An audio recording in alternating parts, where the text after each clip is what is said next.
को देखने से मान अगर नष्ट होता है तो उसमें क्या महत्ता है।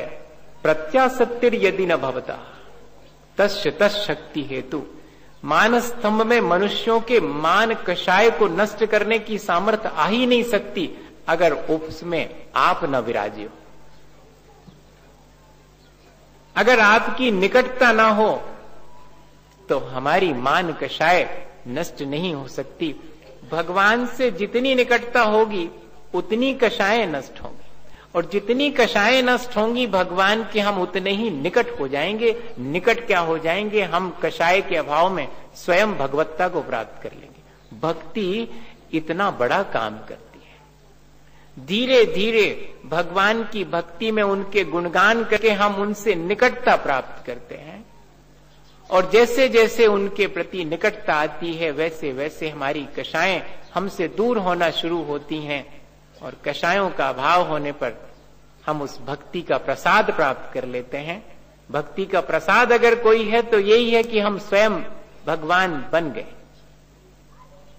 भक्ति करने के बाद में प्रसाद बांटा जाता है, वो बहुत बाहरी प्रक्रिया है। अंतरंग में प्रसाद तो ये है कि मेरी कषायें नष्ट हो गई तो मेरे भीतर प्रसन्नता आ गई, वो ही प्रसाद है।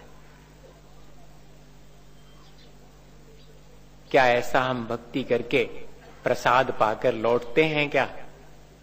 क्या हम अपनी कषायों को कम करके लौटते हैं? क्या हम भगवान से अपनी निकटता महसूस करते हुए भक्ति करके लौटते हैं, या भक्ति करने के क्षणों में हम ऐसी ही कषाय की मंदता और भगवान से निकटता महसूस करते हैं? नहीं, हम तो यहां पर संसार में किसी से छोटे होना पसंद नहीं करते। हमारे भीतर की मान कषाय हमें प्रेरित करती है कि अरे तुम कैसे पीछे रह गए, तुम कैसे छोटे होके रह गए, दौड़ो, तुम भी आगे निकल जाओ, और अगर ऊंचे नहीं हो पाओ तो दूसरे को गिरा करके ऊंचे हो जाओ। हमारी कषायें तो हमें ऐसा करने के लिए संसार में प्रेरित करती है। उन कषायों को जीतने का सबसे आसान उपाय है भगवान के गुणगान में लीन होना, भगवान की वीतरागता को अपने भीतर प्रकट करने के लिए प्रयत्न करना। एक बिल्ली बहुत दुखी थी। किस बात से दुखी थी? उसको कुत्ते का बहुत डर लगता था। तो उसने एक जादूगर का जादू देखा। वो जादूगर किसी को कुछ भी बना देता था। तो बिल्ली ने भी उससे रिक्वेस्ट करी कि भाई थोड़ी मेरे ऊपर भी दया करो, मुझे भी थोड़ा बड़ा बना दो। तो कितना बड़ा बना दो?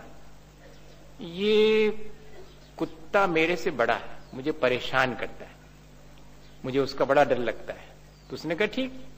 तो बिल्ली की पर्याय बदल गई।